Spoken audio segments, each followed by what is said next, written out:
Fascist সরকারের দোসরদের লালনকারীদের তালিকা হচ্ছে, বলেছেন মজনু। কালবেলার খবর। তালিকা হচ্ছে মানে ফ্যাসিস্ট দোসরদের, মানে যারা আওয়ামী লীগ নেতাকর্মীদের তদবির করছেন বা তাদের পক্ষে কথা বলছেন, এই ধরনের কিছু হবে। বিস্তারিত পড়লে আমরা জানতে পারবো আসলে ঘটনা কি। ঢাকা মহানগর দক্ষিণ বিএনপির আহ্বায়ক রফিকুল আলম মজনু বলেছেন, পরীক্ষিত নেতাকর্মীদের ভুলে গিয়ে দলকে সংগঠিত করা সম্ভব নয়। যারা 16 বছর জেল খেটেছেন, মামলা খেয়েছেন, নেতাদের গুরুত্ব দিতে হবে, তাদের সামনে এগিয়ে দিতে হবে। তিনি বলেন, আজকে যারা নিজের ক্ষমতা বাড়ানোর জন্য, নিজের দল বড় করার জন্য ফ্যাসিবাদীদের লালন পালন করছেন, তাদের তালিকা তৈরি হচ্ছে। অবশ্যই তাদের বিরুদ্ধে ব্যবস্থা নেওয়া হবে।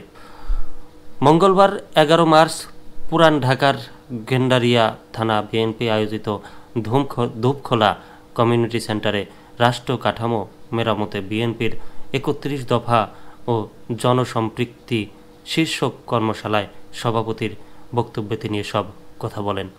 কর্মশালায় 31 দফা সংস্কার কর্মসূচির উপস্থাপন ও বিশ্লেষণ করেন বিএনপির আন্তর্জাতিক বিষয়ক কমিটির সদস্য ইঞ্জিনিয়ার ইশরাক হোসেন। অনুষ্ঠানটি সঞ্চালনা করেন ঢাকা মহানগর দক্ষিণ বিএনপির সদস্য সচিব তানভীর আহমেদ রবিন। মজনু বলেন, আমাদের নেতা তারেক রহমান অত্যন্ত নিবিড়ভাবে দেশের খোঁজখবর রাখছেন। তিনি দলের মধ্যে গুটি কয়েক যে খারাপ ব্যক্তি রয়েছে, অপকর্মের জন্য তাদের শাস্তি দিচ্ছেন। কাউকে ছাড় দেওয়া হবে না। একজন সন্ত্রাসী চাঁদাবাজকে শাস্তি দিলে হাজার সাধারণ মানুষ দলের প্রতি সমর্থন ব্যক্ত করবেন।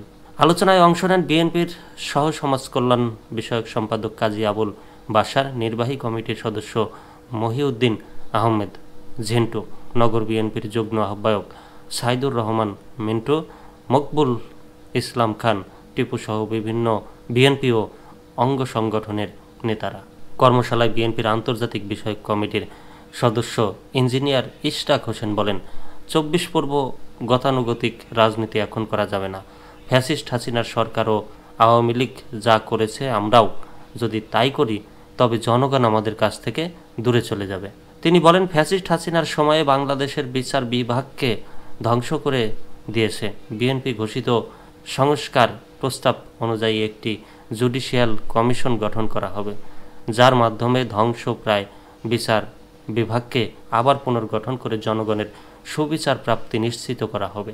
নগর বিএনপির সদস্য সচিব তানভীর আহমেদ রবিন বলেন, আমাদের সজাগ এবং সতর্ক থাকতে হবে। পরাজিত শক্তির দোসররা বসে নাই, তারা চক্রান্ত করেই যাচ্ছে। আমাদের সম্মিলিত প্রচেষ্টার মাধ্যমে এ সকল ষড়যন্ত্রের মোকাবেলা করা সম্ভব।